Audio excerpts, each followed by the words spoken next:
from the shimmer of light.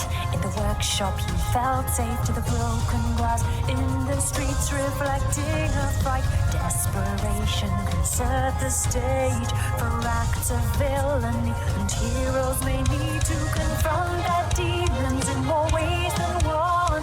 For a choice to be made, you must overcome the binding and twining of souls are bound. So strong that they just keep you both on top. Yes, you.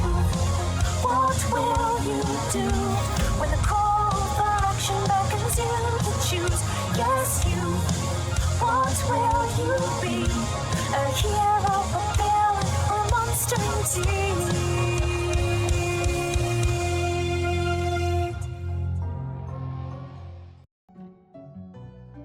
Good morning, afternoon, or evening, and welcome to Arcadia Fallen, where we are having a little chat with Mime.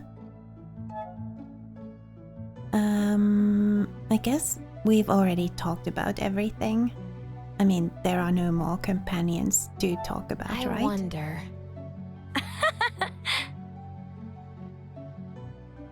Yeah, okay, we have talked about everything. So, let's go? I'll be off then. Yeah, we should get back to work.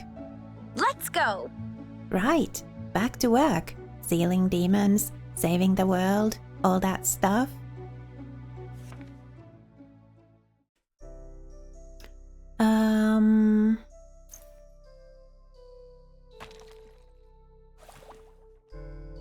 I guess we've got stuff to do at home.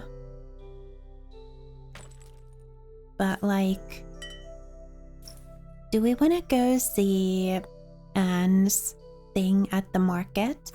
I kinda do.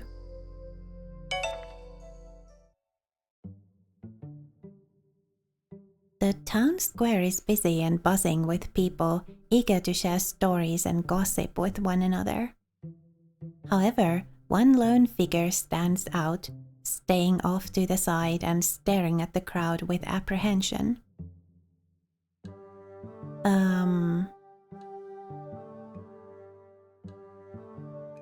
Are you okay? Hi.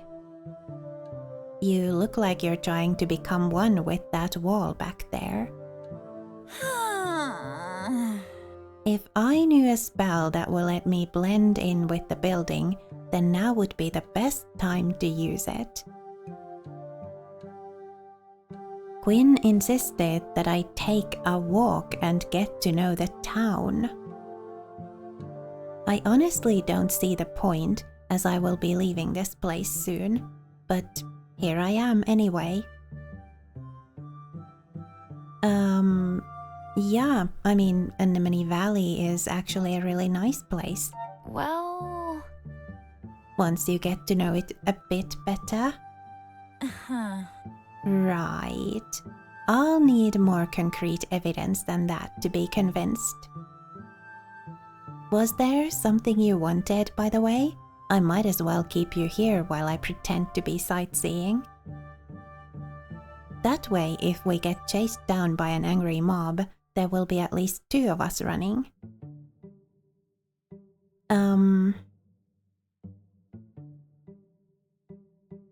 So, you and Quinn, what's going on there? I wonder. Quinn is one of those people who grows on you over time, and once ensnared, they'll not stop shoving all of their friendship and love on you. They are my best friend, honestly. We were both rather quirky compared to some of the other kids growing up at the academy. Despite Quinn being a year ahead of me, we just clicked and have remained strong friends since.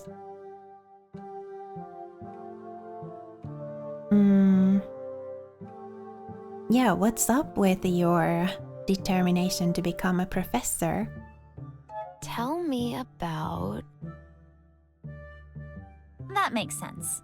I guess it wouldn't make much sense for someone who isn't a mage, but I'll try to explain.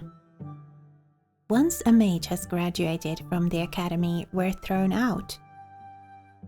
Some would call it being reassigned to professional positions, but that just means we get thrown out and into a job we didn't choose in a random city we don't know. Then we have to work the rest of our lives, praying that we don't make a mistake that'll land us in prison, or worse. The Mage Academy is the only place where we can be free to practice our craft without having the fear that a single mistake or misunderstanding could be the end of us. But the only people who get to stay at the academy after graduation are the professors. Those few experts who are allowed to study their craft to the benefit of all, the ones tasked with teaching the next generation. That's what I want for myself, hence my current trial. And why am I an interesting test subject? So, I mean, we kind of know that it isn't me, it's the amulet. If things pan out right, then these experiments might yield a solution to the Empire's shortage of magic energy. There's a shortage of magic? really? I thought the general gospel of the Empire is that there is too much magic in the world. So, That would be their public opinion, yes. Privately, most people in the big cities and capitals enjoy the commodities that magic provides them with. From their mage light lamps— oh, sorry. Didn't mean to do that. Their complacent lifestyle is dependent on all these magical items, and every single one of them is powered by a magic crystal. Now, crystals are great for this purpose, but there are only so many to go around. Which means that the cost of those crystals steadily continues to rise, which in turn gives a disproportionate amount of power to those who own the crystal mines, since there is no alternative. But you don't need a crystal. You are a completely normal, no magic human using an alchemy table without any clear power source. If I can figure out how you do it, it might very well change the world as we know it.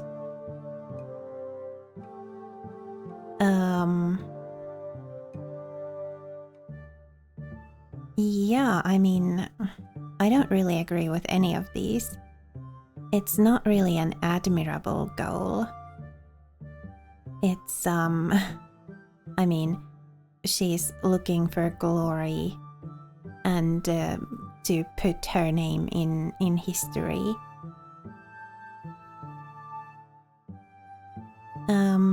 I thought you didn't like these people. Really? You would be putting a lot of effort into helping some people you don't care for. Oh, I don't care, not the slightest. But if what I'm researching becomes a great academic discovery that might benefit them, I'll take it. Gaining my professor title is all that matters, and I'm simply taking the quickest route to get to it. Yeah, I thought so.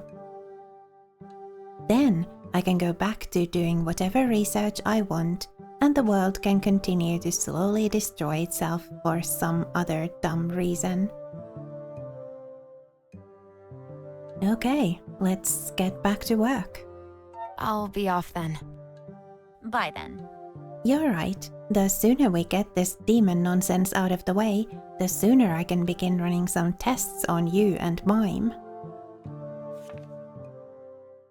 Okay. Let's go home and see this event thing.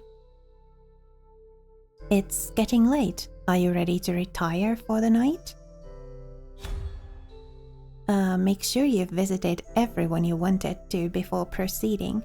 Oh.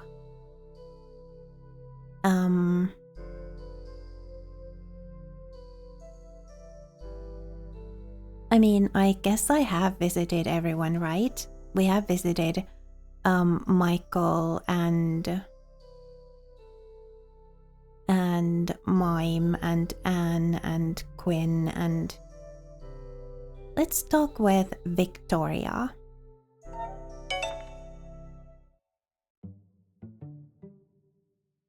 The streets outside the shop are as busy as usual, but people take a wide berth around the alchemy shop when they pass by.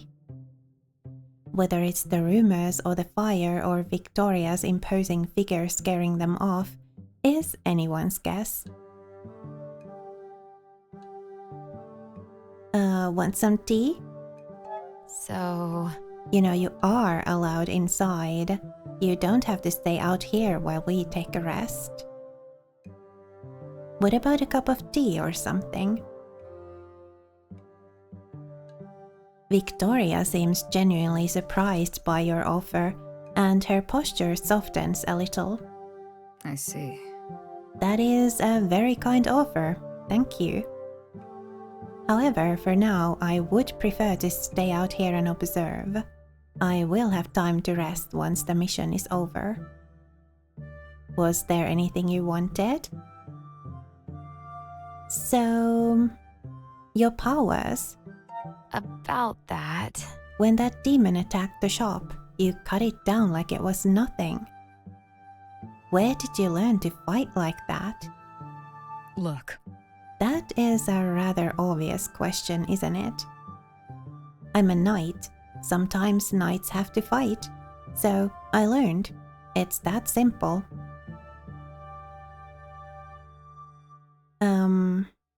What about Alethea? About that... What is it?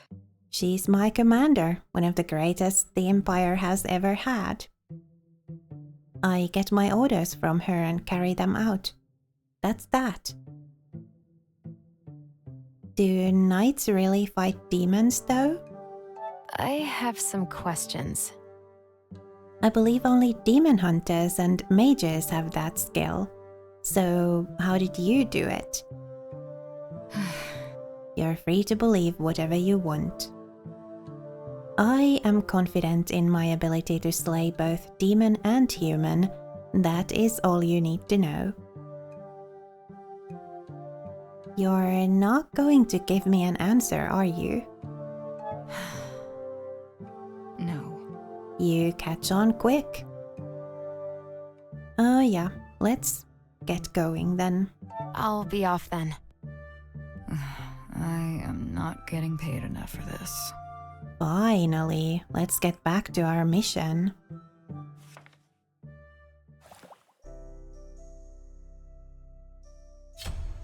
Elizabeth?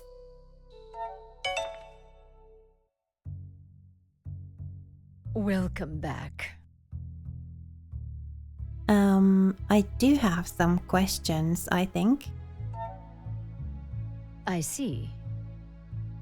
Oh, I guess I don't. I'll be off then. Be careful of. Alchemy? Do you have anything new to Welcome teach back. me? I'll do it.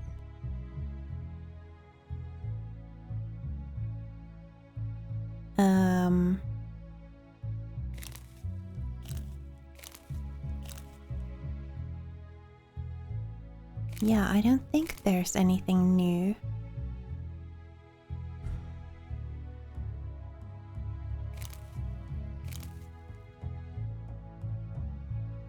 Yeah, there are no question marks.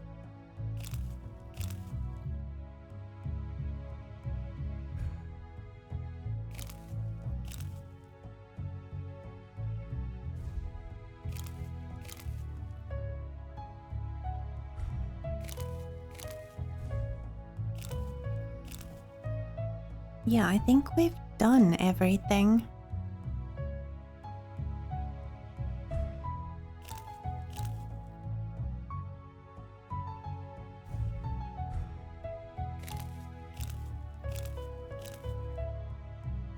Yeah, we have. Okay. I guess we're... I'll be off then. going to turn in then? Be careful out there.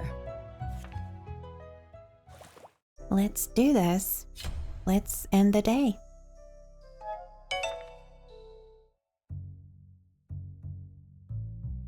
The sun is setting over the town of Anemone Valley, and you and your strange group of companions have returned to the alchemy shop. As everyone gets settled, you and Elizabeth stand together, observing this strange group. Well, child, when I originally sent you out to bring back ingredients, this is not what I had in mind. Mage, you keep your hands to yourself. I won't have you cooking up some vile magic using the remains of this shop. I was simply trying to be a helpful guest, picking up some of the debris. But if you don't trust my abilities, perhaps Anne would be so kind as to use some of her tinker magic to fix this. I specialize in magic-infused items, Michael. I can't just repair any chair or table I come across. So you have specialized mages for fixing a table? Well, of course not. The mages specializing in furniture do both chairs and tables. Don't be absurd. And you wonder why I don't get magic from the Mage Academy. Elizabeth sighs. It seems every time I send you outside on an errand, you return with more and more eccentric characters. I fear I should put you on house arrest. I mean, we are making a difference. At least we're making a difference. It's better than sitting around doing nothing. Your optimism never fails to amuse me, child. Perhaps if there were more people like you in the world, it wouldn't be in such a state. I understand why you brought these people here, and I respect Victoria's judgment. I just worry all of this activity will draw unwanted attention to us. There's a sudden knock on the door, and the conversation dies. This is strange. Who could that be at this hour? Elizabeth walks over to answer the door, and she has barely turned the handle when it bursts open. The imposing figure of Goldner forces his way in, sneering at the group that awaits him inside. Good evening, Madam Alchemist. I hope you don't mind a bit of a surprise visit. Two more men step into the shop, their figures imposing as they push past the mine owner and into the shop. Elizabeth keeps her cool, but you notice her knuckles turning white as she clutches her cane. Messer Goldner. What an unexpected surprise. What brings you here at this late hour? There's a crash as one of the men roughly pushes the remains of a bookshelf aside in order to make his way out of the kitchen. Out to the kitchen, sorry. Goldner grins smugly. Merely the concerns of a good neighbor. You see, the lads and I have been quite distraught about these strange occurrences. First the forest, and then this strange fire. And now it has come to our attention that an outlander is sneaking around somewhere in town. We were merely concerned and wanted to check in on you, to make sure he hasn't been hiding out somewhere in the remains of your shop. There's a crash out back, the sound of something shattering.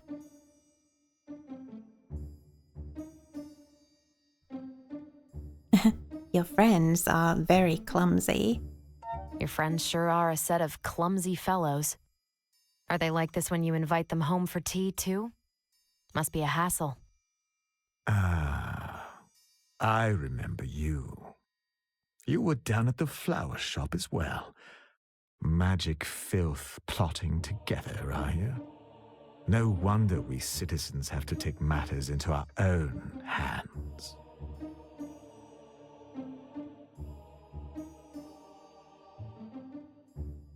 I mean, let's be reasonable about this. I know we kind of went in, sarcastically and all that, and I am kind of tempted to do that pot calling the kettle black joking thing, but I think some diplomacy is called for here to maybe possibly we can keep the situation from escalating any further. Look, Monsieur, the person you're looking for is obviously not here. Why don't you and your friends go and look for him somewhere else? The man lets out a cruel laugh. Ah, and now you're even telling me what to do. You have some gall, child. Pests like you should learn to keep your mouth shut. That is quite enough. Elizabeth steps in and her eyes are burning. You've seen your teacher mad before, but this is a completely different level. Like a carefully contained inferno. Monsieur Goldner, I am a patient woman, but I will not tolerate you insulting my apprentice. I believe now is the time for you and your companions to leave. The man looks slightly taken aback by the sudden change in the old woman, and he even flinches a little from the burning fire in her eyes. But then he catches himself like a rooster puffing up its feathers. This is... Don't you dare speak like this to me. You do not want to make an enemy of me, madame. I believe that any chance of a civil relationship ended a while ago, Monsieur. Now, if you would be so kind, get out of my shop. The man looks furious, eyes flickering between you and your teacher.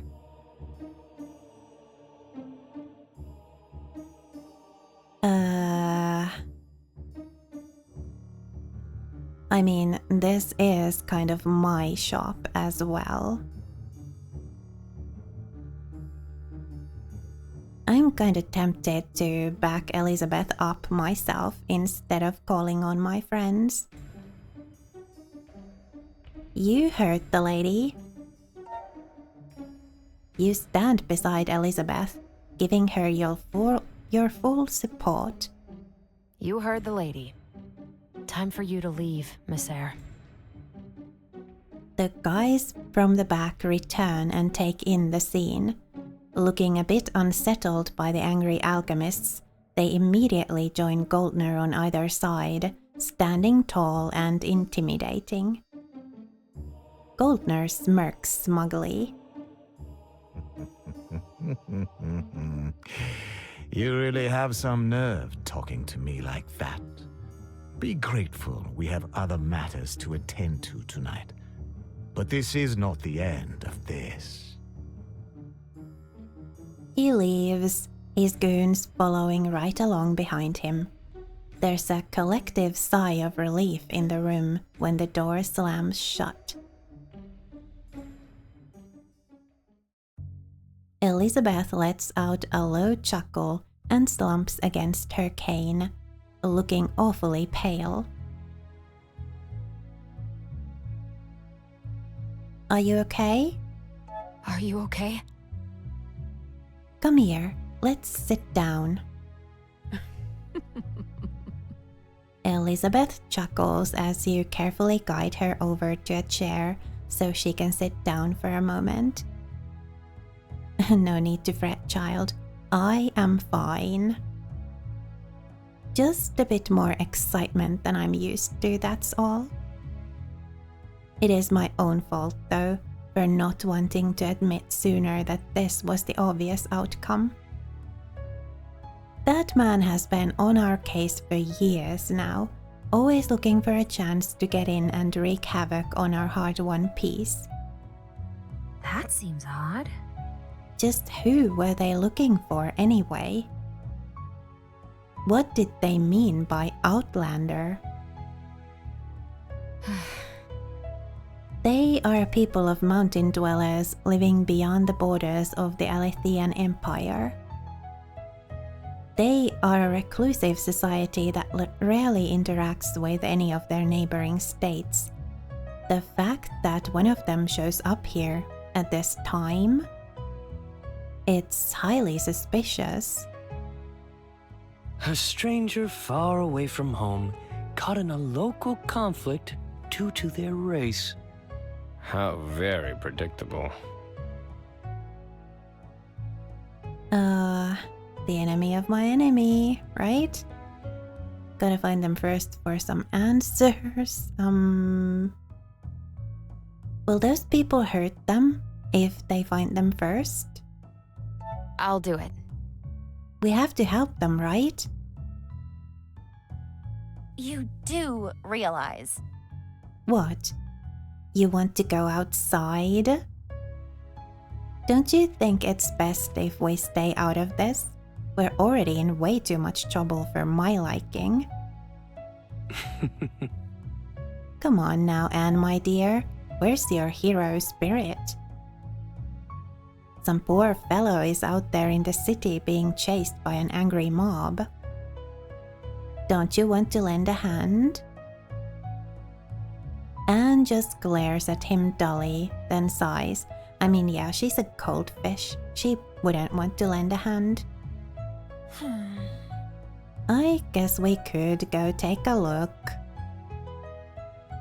Well, it kind of seems like we're heading for another adventure right here before the day ends. So I'm ending this episode here, and we'll see about that adventure in the next one. Because resolving it may take a while, and we're already almost 30 minutes into the episode, so yeah. For now, thank you so much for watching and spending a little of your time with me here today. It was lovely to have you. Please remember to be kind to yourself. Have a lovely rest of your day, and I will see you again next time.